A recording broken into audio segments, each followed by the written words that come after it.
Yeah.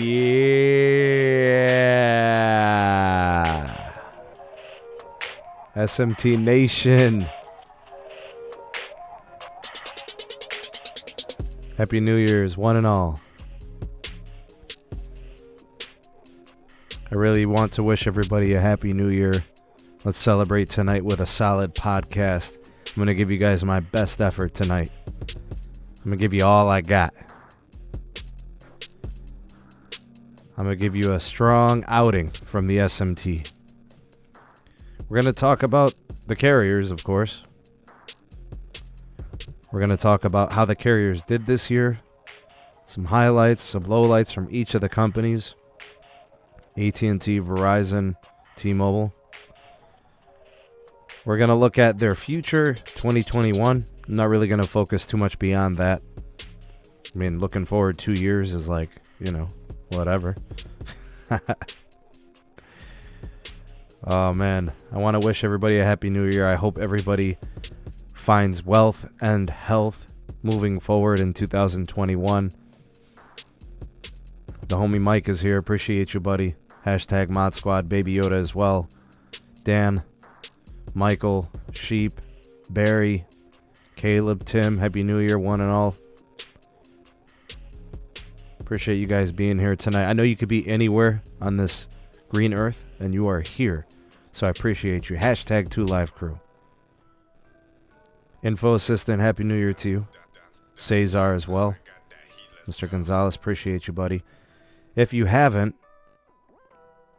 maybe you haven't seen the post. I did post something to the community tab. Cesar had some speed testing he wanted to share with the community, so I posted it there. Check it out. N41 from T-Mobile. Absolutely tremendous showing from them. Check it out. It's in the community tab. Subscribe to his channel and support a member of the SMT Nation. William, Jarrett, Gavin, appreciate you guys. Thanks for being here. Hey, Boo. How you? Happy New Year to you. Oh, the number one, numero uno. Absolutely. Go ahead and hit that like button while you guys are here, and I'm saying hello to everyone. Appreciate you guys very much for stopping by. I see Dan, I see Josh, I see Michael. Kimon, my brother. Sebby, my brother. Thanks for being here. Giovanni, Happy New Year to you, sir. Rafsan, thanks for stopping by. Good to be here. Good to be alive. Man, I'm ready to get this show going. Let me know how my sound is. Audio, the music. Let me know how everything is. Actually, you know what? What's up, Sean? It's not an official SMT podcast until I crack the soda and pour it. So let's crack it and pour it.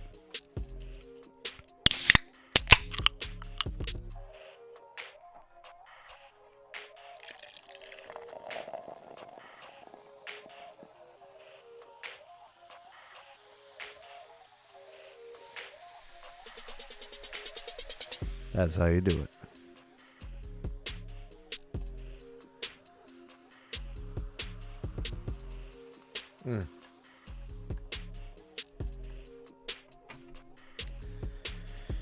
That's right, Josh. Extra crispy. Joeseph, Happy New Year to you. I know in the UK it's... You guys already started celebrating hours ago. So... Oh, man. You got it, Josh. We're going to bring it to you.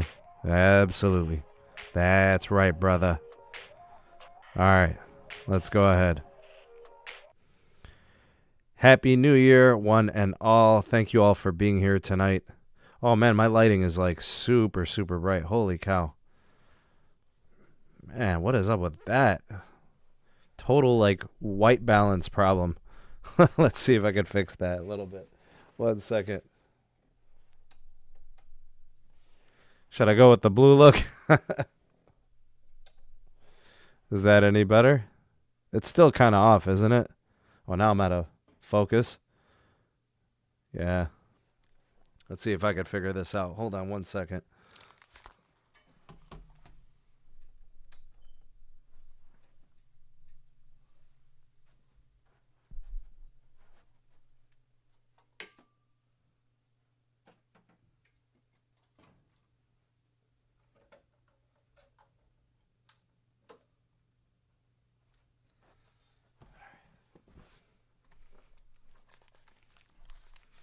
That should be a little bit better, right? It feels like I'm out of focus, though. Okay. All right. Let's see if we can make this happen now, if we can get this show started. All right. This is better than the ball job.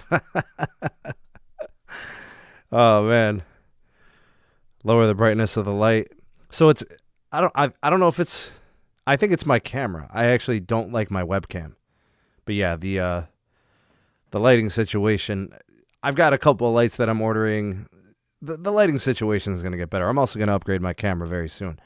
There are upgrades coming in 2021 for the SMT Productions. The audio is pretty tight. I think everything is good on that end. I do have to address a little bit of the video stuff, but hey, baby steps, right? As the channel becomes more successful and the community grows, I'm able to do more from contributions, donations, AdSense revenue. I'm always reinvesting into the, into the podcast and the channel itself. So we've got some phones we got to buy next year. Obviously, I'm going to have to get some kind of a Galaxy device here to start in January. So I've got to plan that expenditure. I got to buy me an S series, some kind of S20, S21, or excuse me, S21, S21 Plus Ultra. I'm probably going to get the S21 Plus, sake of battery life and whatnot. But yeah, I'll be buying one of those. I'll probably be buying an iPhone later in the year when they drop the new one.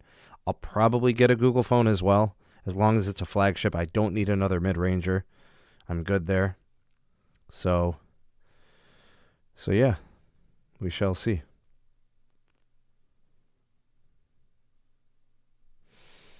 All right, you guys ready to start this? Samsung, ew, from Tim. That's funny. Oh, man. You guys ready to start? All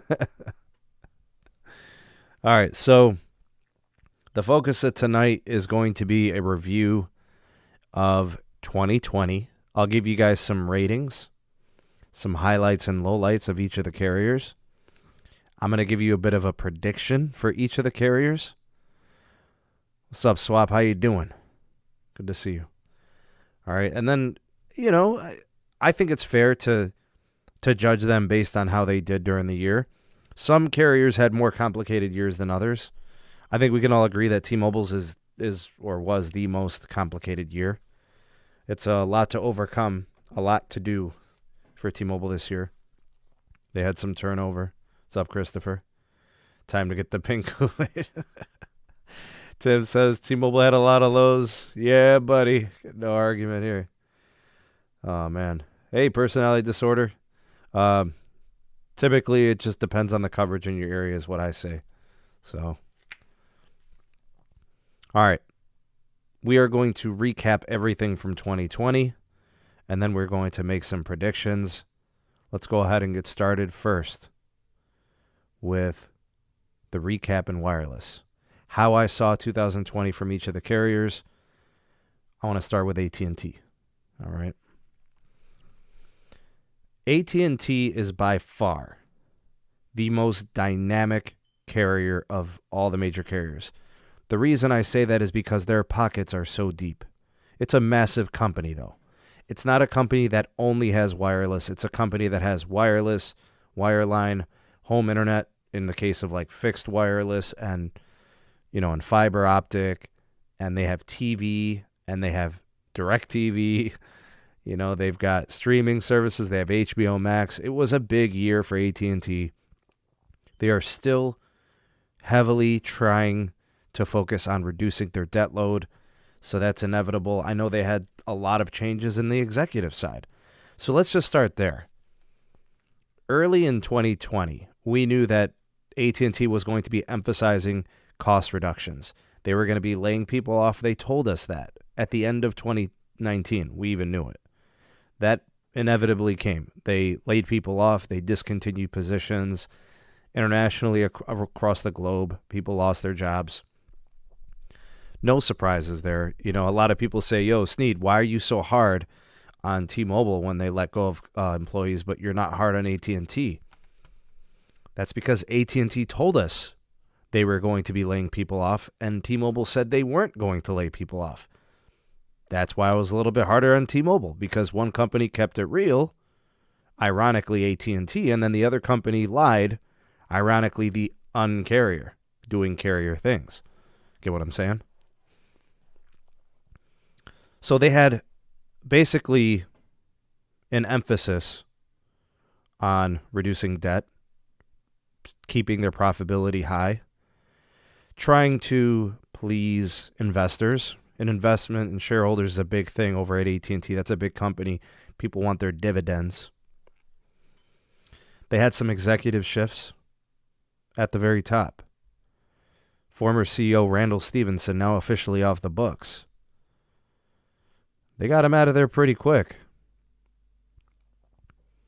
They replaced him with a incumbent who actually was, I think, CEO of Time Warner, John Stankey. One heck of a name, because in my opinion, he's been stanking it up for a long time. He has not really changed anything culturally at the company. They are still emphasizing the reduction in debt. They're still, emphasizing ways to reduce the fat, as they say, or trim the fat. And they're working through that stuff. Anyways, new CEO, some shifting around of executives. Let's actually focus on some of the highlights for AT&T. All right. Highlight number one.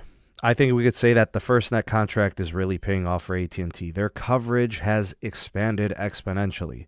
They are now as good or extremely close to Verizon. I'm not really sure how the calculations are made. I don't know who's testing, that sort of thing.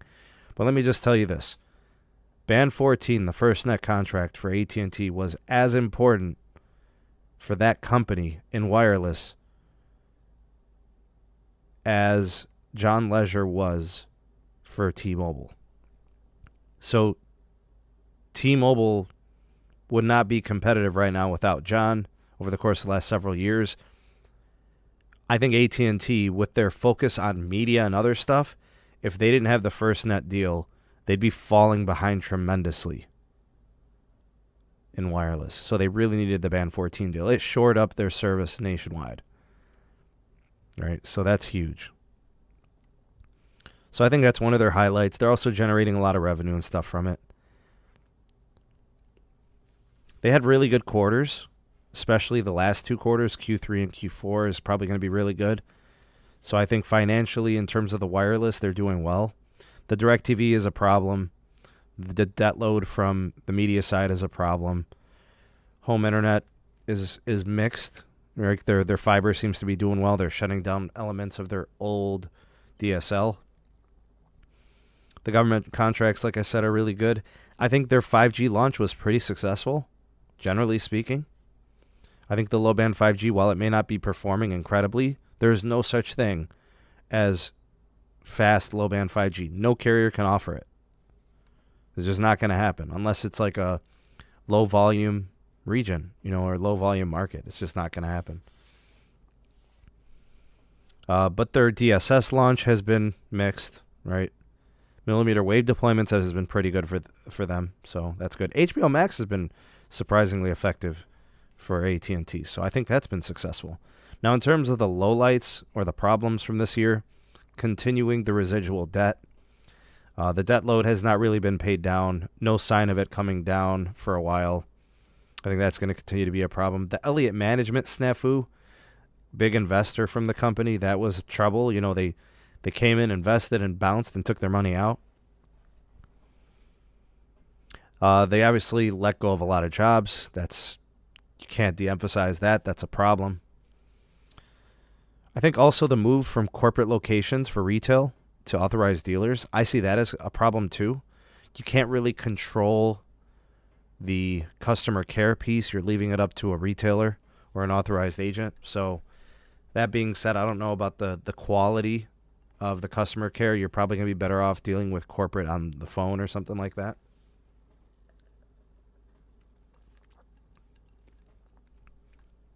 The layoffs continue to be a problem. I think also AT&T TV has not really panned out as they wanted it to. Performance really hasn't been there. They also announced the sunset of 3G and HSPA, kind of end of life, but they did not execute it. Right? It's like kind of far away. I think they said like a couple of years from now. So that gives people a time frame when it's going to be shut down. But it doesn't expedite the shutdown. And the sooner the shutdown, the better, because they can allocate all of that 3G stuff and HSPA over to LTE, and specifically, I think more so the 5G.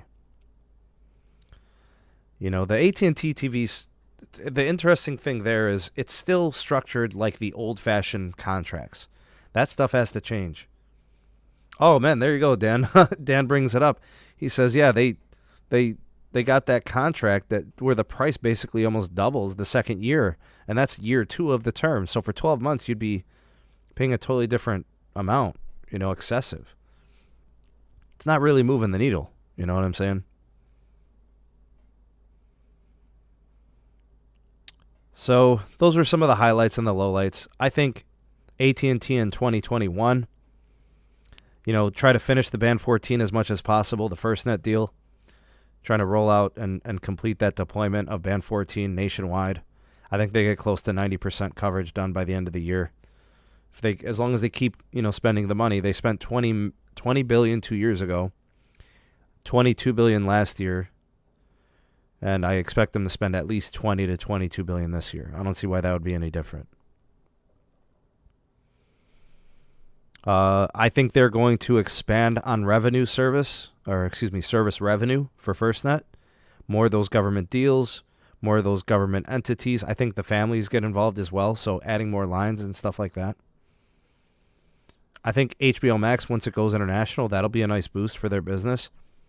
I want to see an ad campaign for that, for HBO Max. I really want them to push it hard, because I think the way that you address the debt is by making money off of the product that you created the debt for, right? So Time Warner was like $100 billion. DirecTV was like $47 billion plus their $20 billion in debt. I don't think you'll ever get that back. I'd sell that for whatever. $15 billion, take it, you know, DirecTV. But for the Time Warner piece, start making money soon.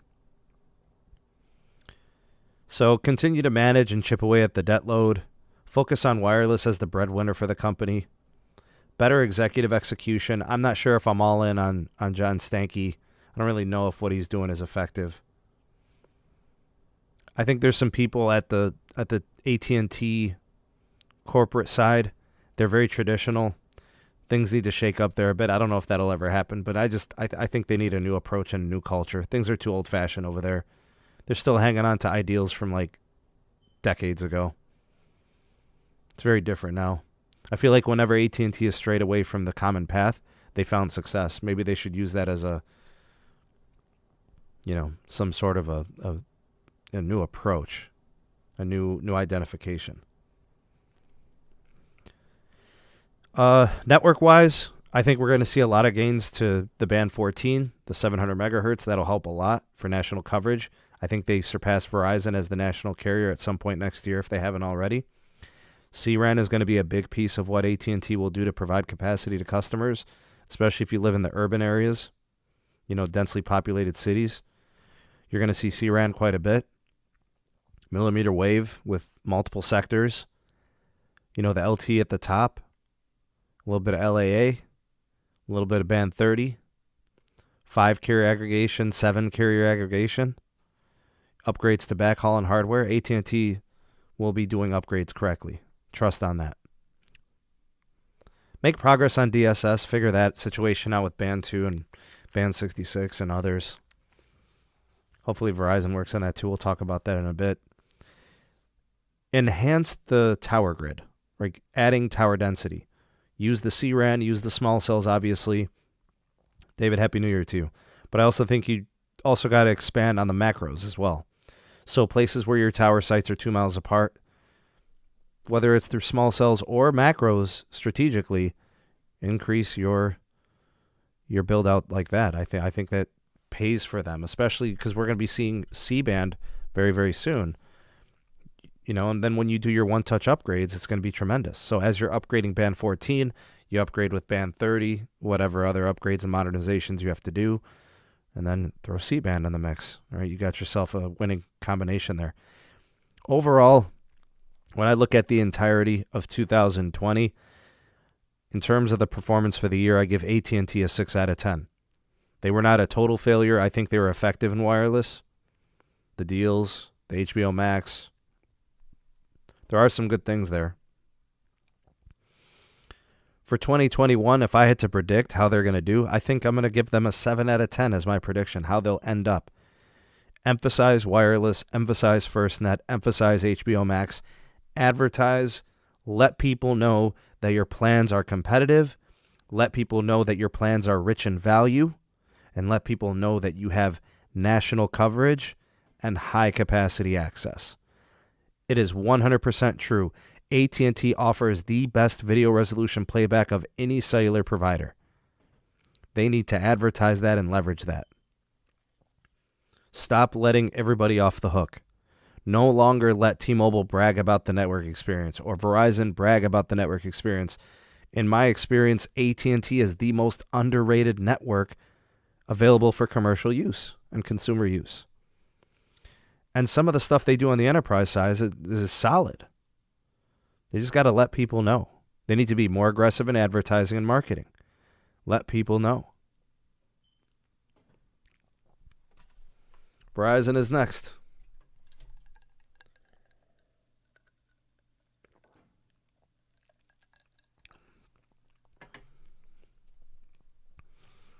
All right, let's talk Verizon.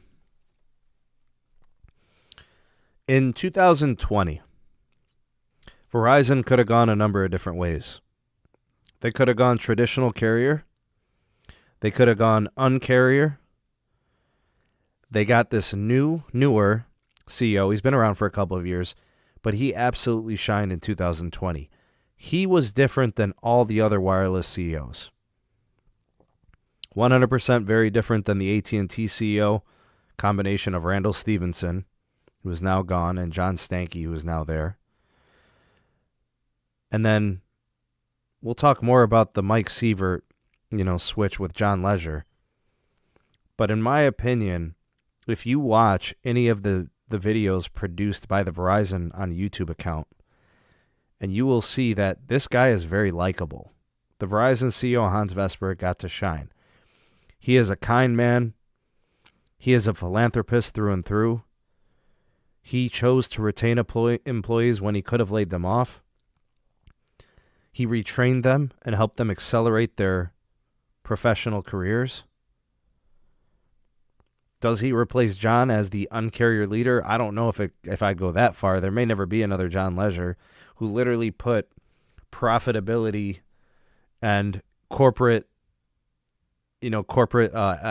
beliefs, put all that to the side and focused on just making customers happy. I don't know if we're ever going to really see that in wireless again as the marketplace has matured. But he definitely did his best rendition of John Leisure in a lot of ways. Highlights for Verizon. I think the Disney bundle deserves a mention. That was a game changer for Verizon customers, getting Hulu, ESPN Plus, and Disney Plus, as well as probably Apple Music, included in a lot of the plans. That screams value, and at no extra cost. That's very uncarrier. What's up, Adam? Good to see you, man. Another highlight for Verizon in 2020 was the ability to materialize enterprise business accounts. They are locking in deals for the future. Verizon's deposits in the future of enterprise accounts was really substantial in 2020. They locked in Walmart. They locked in healthcare. They locked in a lot of enterprise. It's really tremendous to see the deals that they did with Lloyd. Like all these different companies that are in like automation and these other things.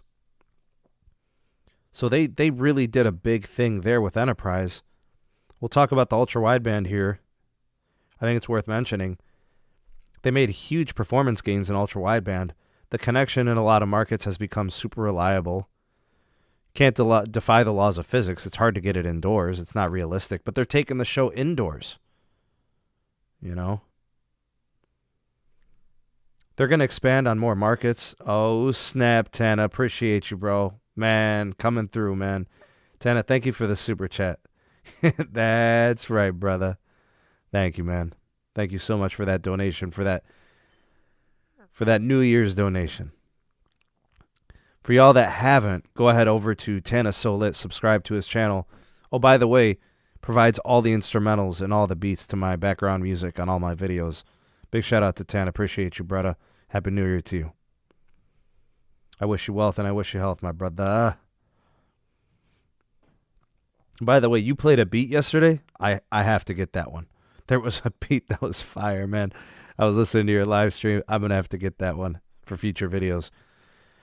All right, so back to Verizon. Great performance gains in ultra-wideband. I expect them to expand the market. More ultra-wideband markets. Also expanding and scaling those markets, so improving the density of nodes. You're going to see more and more, like how CLE is, how Chicago is, how New York is, you know. The ultra-wideband is going to be a focus for a long time. Even when they start deploying C-band, they're still going to deploy the ultra-wideband. But it's an especially key focus area for them while they still don't have anything other than the ultra-wideband to deploy. So until they get more mid-band, they'll be, deploying ultra-wideband as an emphasis. Some of the low lights for Verizon, I think the mixed reviews on the DSS is pretty apparent. I've turned off 5G at times to get away from the DSS situation. Low-band 5G sucks. That's one of the themes, the lowlights of 2020. Low-band 5G sucks.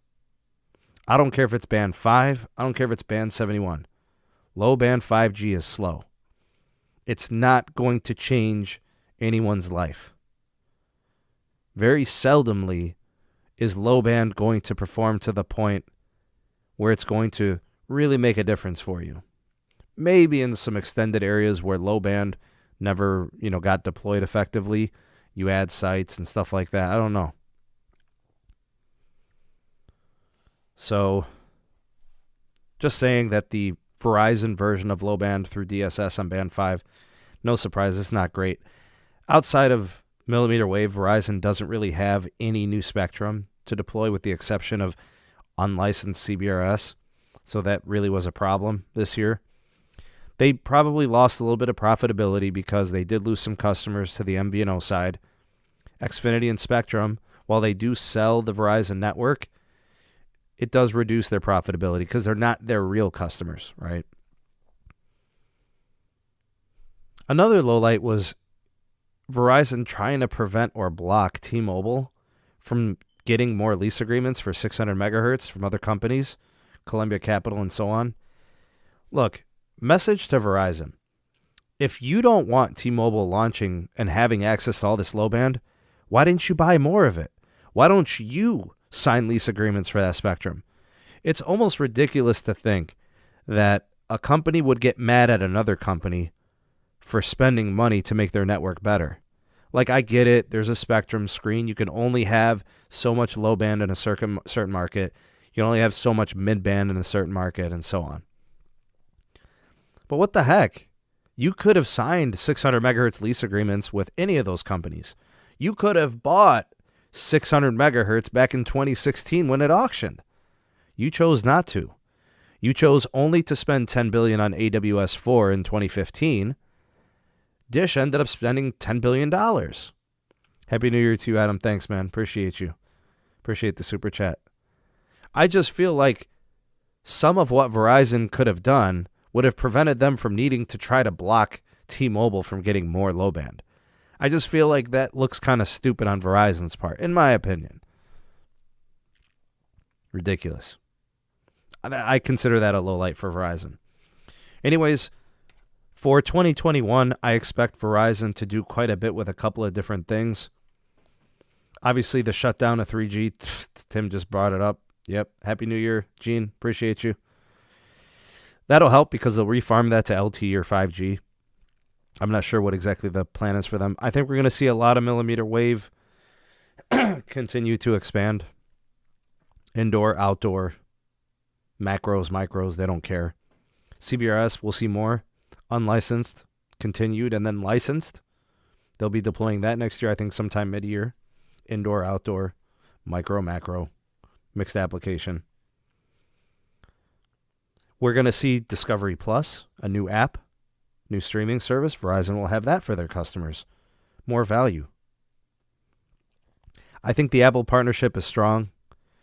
More of that fleet enterprise deal with Apple. The 5G just got real, the 5G ultra-wideband. Any type of automation, manufacturing that Apple needs, Verizon will have the shoe-in for that. They'll be sitting in the catbird seat. Enterprise will be huge in 2021 and moving forward. Walmart, Walgreens, automation, healthcare, manufacturing, robotics, AR and VR, Pokemon, Twitch, Amazon Web Services. The enterprise side for Verizon is bright. They're winning when it comes to enterprise. I think C-Band gets launched next year at the end. Very, very end, December. They might even try to push to have it moved up. If they can get it a month sooner, 2 months sooner, I think they do. They're going to try their best. Gene, thank you for the super chat, man. Appreciate it. Thanks for that New Year's Eve super chat. Thanks, man.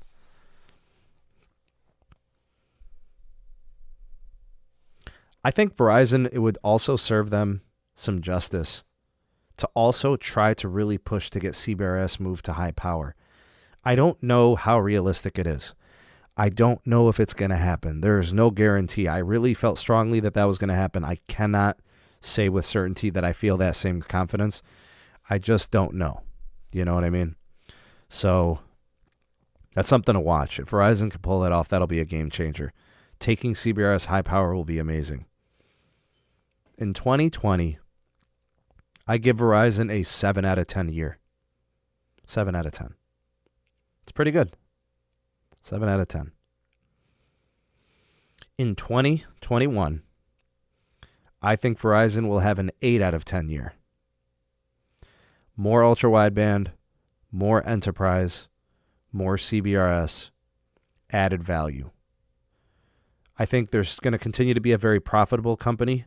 Their pricing's probably not going to change too much. I am going to make some predictions about them. I do think we're going to see some price changes, plan changes in wireless. I also think we're going to see Fios expand. I also think we're going to see the home internet expand, the 5G home internet. More and more of that stuff. Rapson says 6 out of 10 this year, 7 out of 10 for next year. Sure, why not? That's pretty close to my ratings. I think that's fair. I do.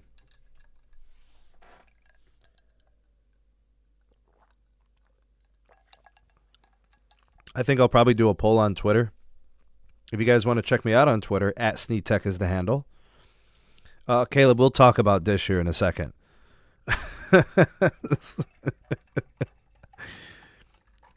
Inactivity sometimes could be worse than bad activity. And I think that's one of those instances, honestly, in my opinion. We'll talk about it.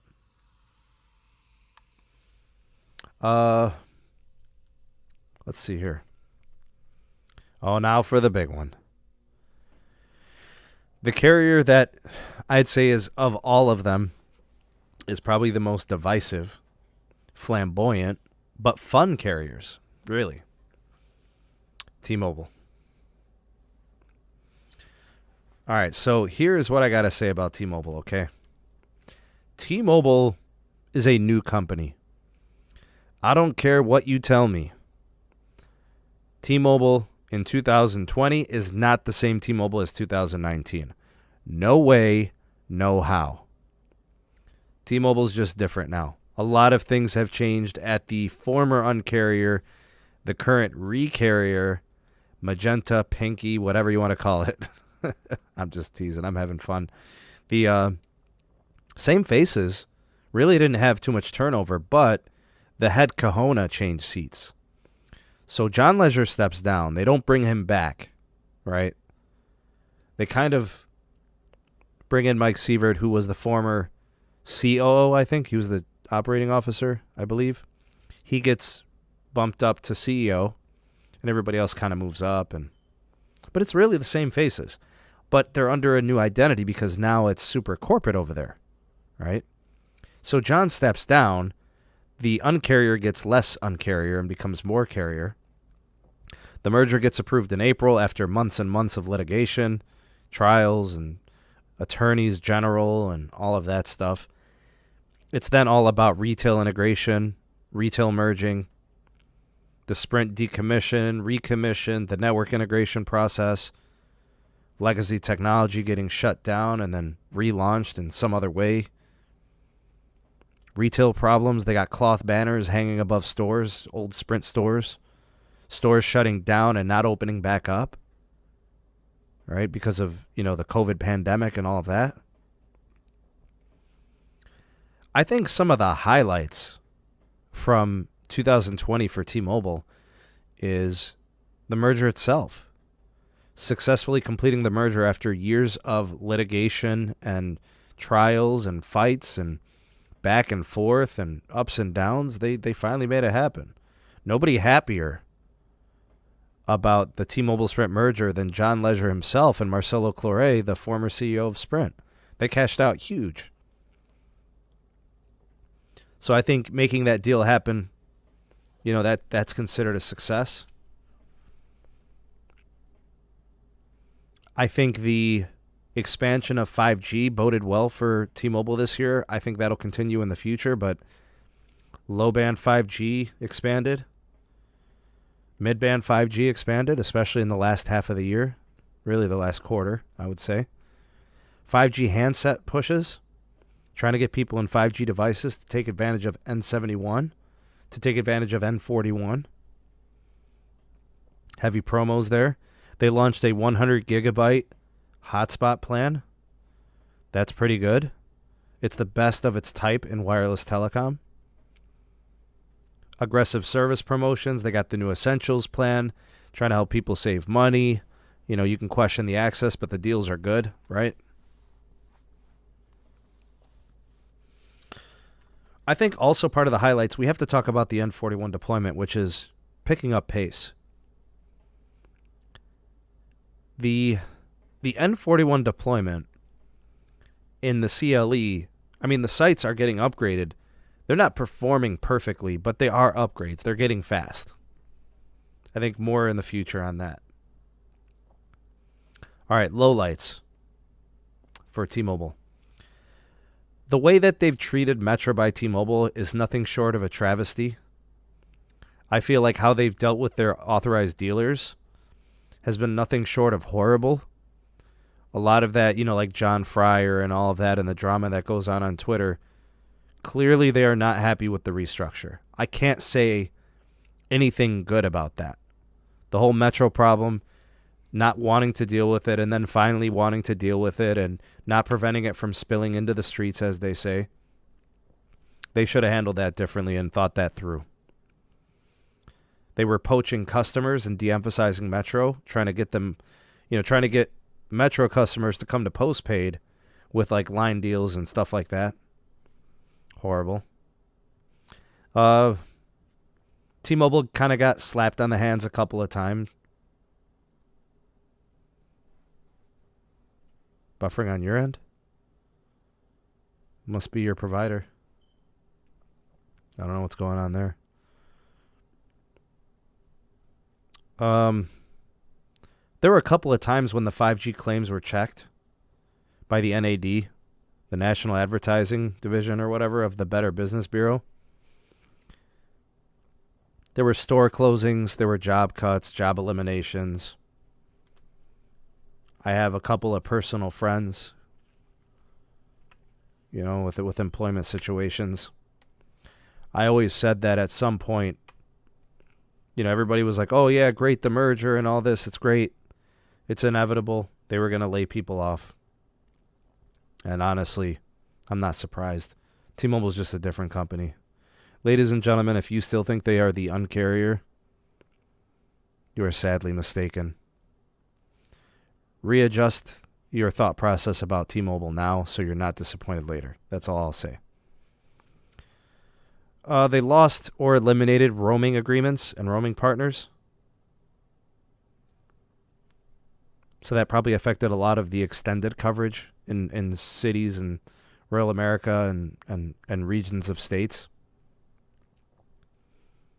The network integration has been a work in progress and it's been difficult. There have been times where the network has been bogged down, problematic, tower sites down, all the stuff that comes with all of that. I also think like the focus on capacity has de-emphasized the focus on coverage. So rural America, I don't know. We've seen the momentary tanking.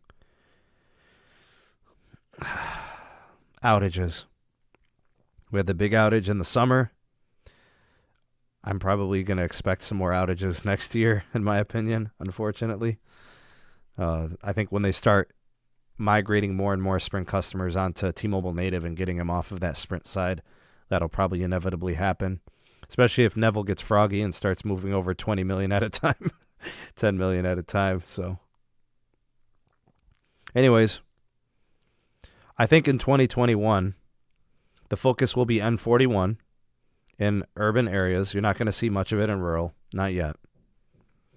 Network integration will continue to be a work in progress. They'll improve the network. In fact, I think in some places it's going to be really, really fast. Wherever they put clusters of cell sites with upgrades, you're going to see a lot of good coming out of that.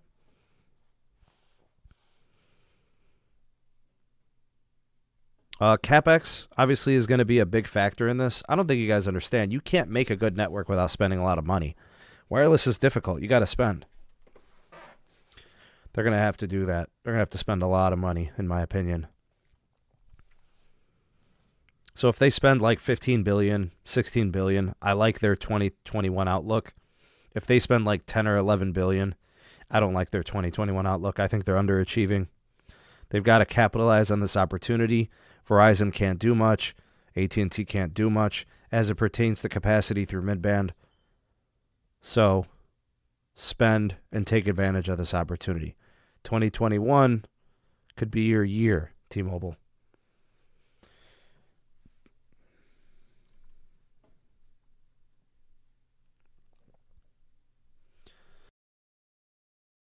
I think also the window closes once Verizon and AT&T start deploying C-band, because then they start deploying at the same time, right? So the opportunity is kind of relevant to that timing. Hey, Dalvin, good to see you. N41 has to improve too in 2021. In my testing, I've tested well over a dozen sites. N41 has limited range. It's got an effective range of about a half a mile. Some people have said that they're getting it to work up to 2 miles. I think the furthest I've got it to test was 0.6 miles, and it was probably like 50% capacity. It was like 100 megabits per second. It's not good enough. Not here. It's not going to be good enough. If it's going to help more people, it's got to have better range. I think a couple of things have to happen. They've got some hardware to upgrade. They've got some OEMs to work through that hardware, the tower site hardware. They've got to upgrade backhaul. They've got to improve density. They just have to scale it more and I think work through some of those problems. The range has to get better.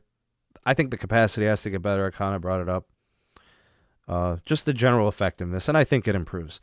For 2020, I think T-Mobile had a 8 out of 10 year, mostly because they successfully made the merger happen. But at the same time, their execution of the merger was awful. The retail execution was awful. I think their network integration has been poorly executed. I don't know if they could have did better. I don't know, but they had a massive outage that was costly. They lost customers from it. They had to give people a lot of credits. Let's not discount how big those things are. I also think what they did to some of their employees, the executives said, you have a seat at the table here. And then people were let go. The problem is when you merge, it's inevitably going to be a situation where you're going to consolidate your employees. You're going to have a lot of redundancies. But T-Mobile came in and said they weren't going to lay people off and they weren't going to get rid of people, but they did. So in my opinion, they lied when they didn't have to. So That's why I only gave them an 8 out of 10. Had they have taken good care of the people or not promised all those things, I'm looking at a 9 out of 10 year for them, in my opinion. In 2021, I think T-Mobile can have a 9 out of 10 year. Simply because no other carrier can do what they can, which is capitalize on mid-band 5G. AT&T can't do it. Verizon can't do it. There literally is a restriction on the availability of mid-band. Nobody can do it. Verizon can only do CBRS, unlicensed and licensed. AT&T can only do 2.3 where they can, the WCS. And a little bit of unlicensed if they wanted to do that. C-RAN sites, millimeter wave. That's really what the other two are doing. So this is T-Mobile's opportunity. 2021 is going to be a huge year for them. I hope they spend $15 or $16 billion. We shall see. The last carrier I want to talk about is Dish. Caleb, you're going to get a kick out of this, man.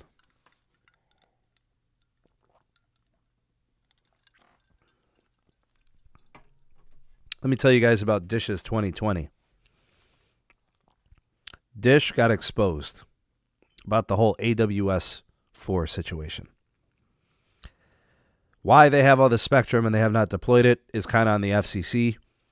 Dish is a pain because the FCC never did anything to prevent Charlie Ergen and Dish from doing these things.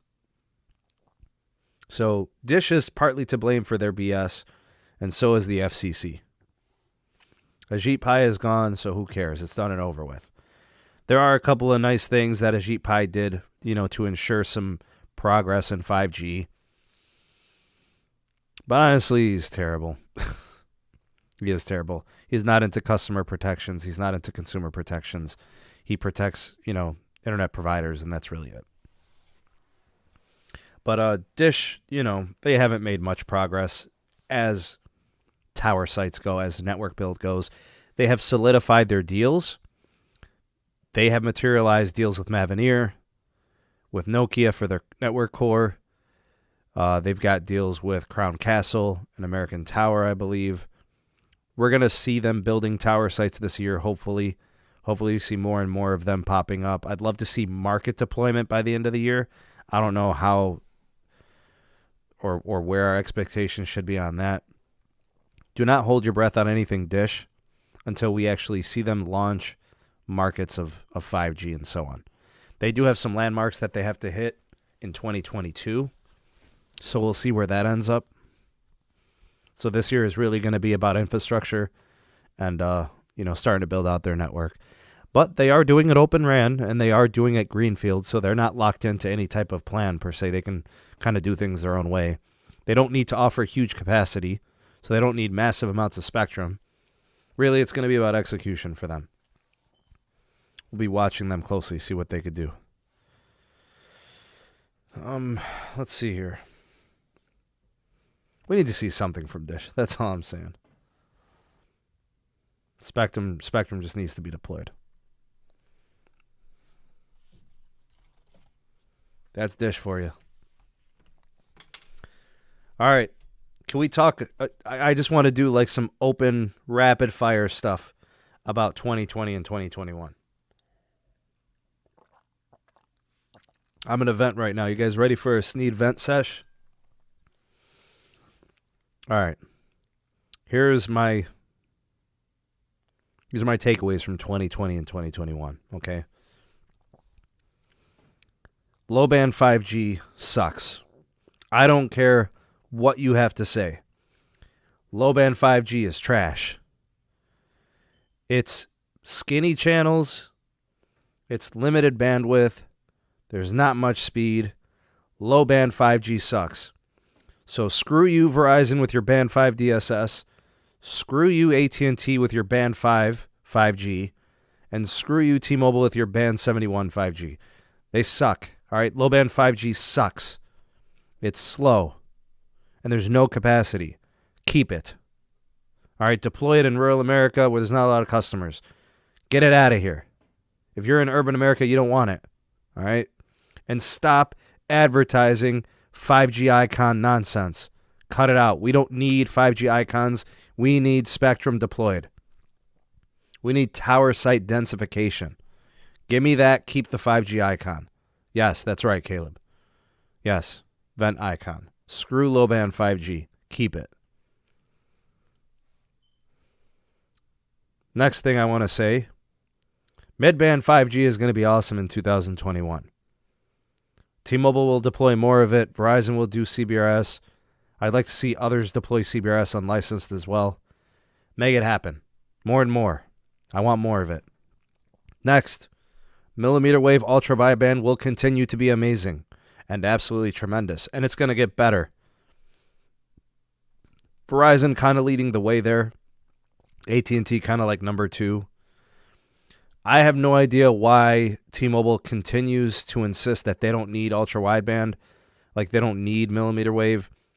You can't do ultra-high capacity with 100 megahertz of midband. You're going to need 200 megahertz of midband, 300, 400, which you can get from ultra-wideband. In scenarios where you want to offload some of your midband and low-band network traffic, you deploy millimeter wave. So Neville Ray and all these T-Mobile people, don't poo-poo something that you don't think you can afford to deploy. Deploy what you want to deploy, that's fine, but don't poo-poo something that works and is effective. I think the problem is T-Mobile has created a faction. You either want midband or you want ultra-wideband. No. I want midband and ultra-wideband. I don't want to negotiate. I want both. There are places that need ultra-wideband, and midband is not enough. That place exists. It's called New York City. It's called Chicago. It's called Miami. It's called Dallas. It's called San Francisco. It's called Cleveland. There are cities all across this country that need ultra-wideband as much as they need midband. So T-Mobile is masking the truth. They're telling you midband is the way to go. It is. But you need ultra-wideband too, and that is the future of networking. There's no other way to slice it. You're going to need millimeter wave. They're going to tell you, we're not going to need it because we've got midband. You don't have enough midband to secure the future of networking. You have enough midband to secure the next couple of years. But that's it. Oh, LA. How could I forget LA? Midband can do a lot, but there are situations where ultra-wideband is required. It will be mandatory. They're just telling you otherwise because they're not doing it right now. And then they also say like Verizon doesn't want to do midband. Are you crazy? They're going to be spending 40, 50 billion on C-band. And I told people that was going to happen. No, they just want to do millimeter wave. Are you that naive? Come on. Listen to what carriers say is a losing proposition. Watch what they do. Do not listen to what they say. Next prediction or whatever. Apple will make a $499 5G smartphone in 2021. I don't know if it's going to be like the 2021 iPhone SE. They'll make a sub $500 iPhone that will be 5G compatible. That's next. Another thing, I think T-Mobile will have a really great 5G data speed performance here. I think T-Mobile is going to have 25 of the top 50 cellular markets in the U.S. where they are the fastest carrier. I think they'll also have about 40 in the top 100. It's their chance. 2021 could be their year. It's all CapEx dependent, though, how much money they spend. There's no other way. I also think Verizon is going to add at least another 50 or so markets of ultra-wideband. They currently have 60, which they did in like a year and a half. Give them 50 more next year, pushing them over 100 markets at some point next year. Let's say Q4, the end of Q3. They'll have 100 markets with ultra-wideband. Also, in the markets that are pre-existing, they're going to continue to build out the ultra-wideband. Higher concentrations of sites, more and more nodes deployed. It's crazy over here in the CLE. There are parts of the CLE where you drive around neighborhoods staying connected to ultra-wideband every turn you make. And people say, oh, you know, it's going to be too expensive. It's costing them like $17,000 a site now. It's not expensive at all. You could argue that if they did it correctly and advances in ultra-wideband continue to happen, it might be cheaper to deploy ultra-wideband than building macros because of time constraints and because of building permits and all that stuff. Like, it could happen. I think Verizon's going to do a lot with CBRS. I think they're going to close that track phone deal, no problem. A lot of, you know, prepaid and MVNO action from the carriers, especially Verizon with the track phone deal. I think AT&T is going to continue to crush low band, band 14 FirstNet. That'll continue to be something that will thrive. I think Verizon is going to modify their plans at the middle or end of Q1, early Q2 possibly. That would be cool. Maybe improve value or give more flexibility in pricing. I think that depends on how much CBRS they get done and how much ultra-wideband they get done. All right, ready for some hot takes? All right, some hot takes from the SMT. I think Netflix is going to find its way to the T-Mobile roundtable again.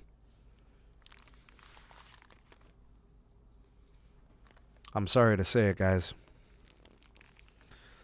But I think T-Mobile is just about fed up with Netflix raising pricing. I think they're really going to reconsider Netflix next year. It's really going to ramp up.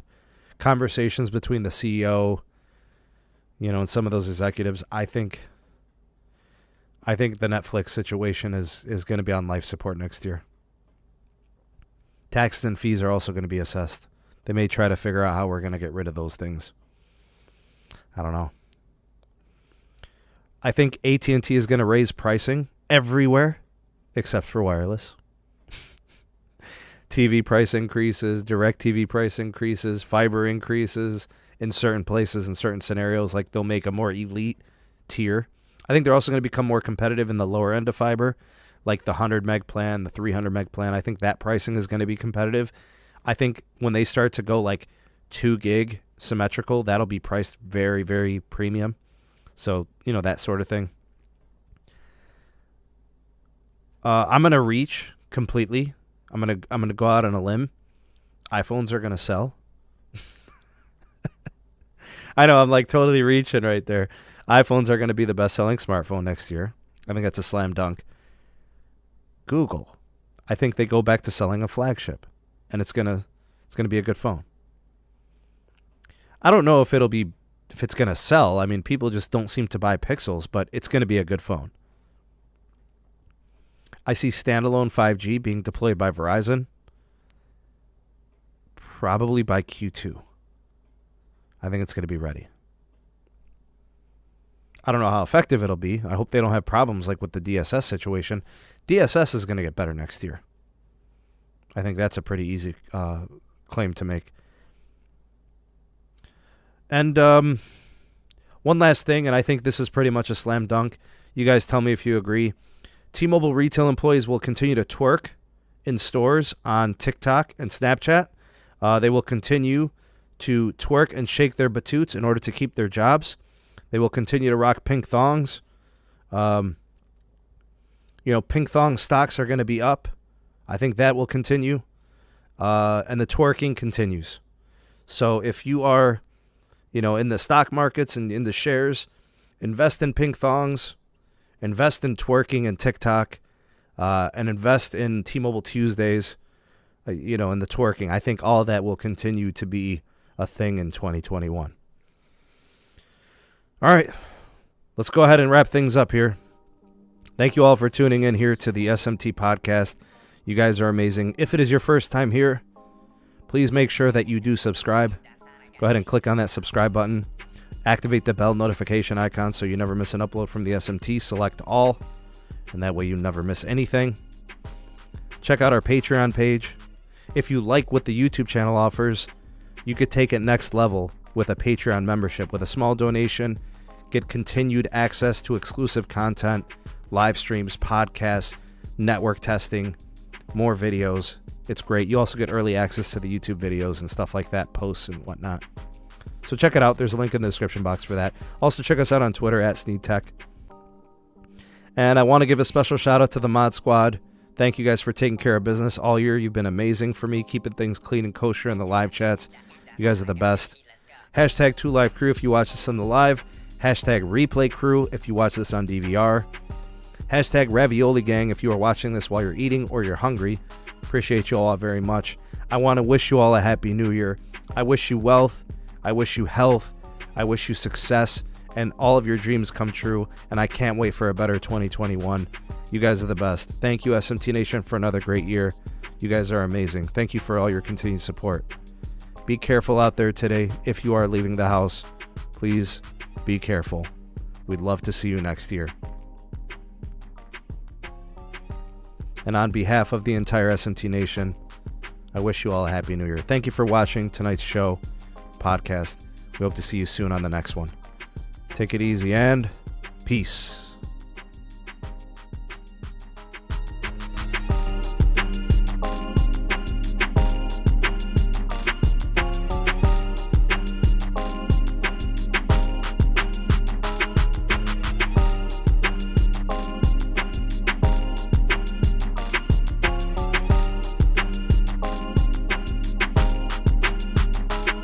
You guys know what happens right about now. The final one for 2020 on YouTube. Yeah!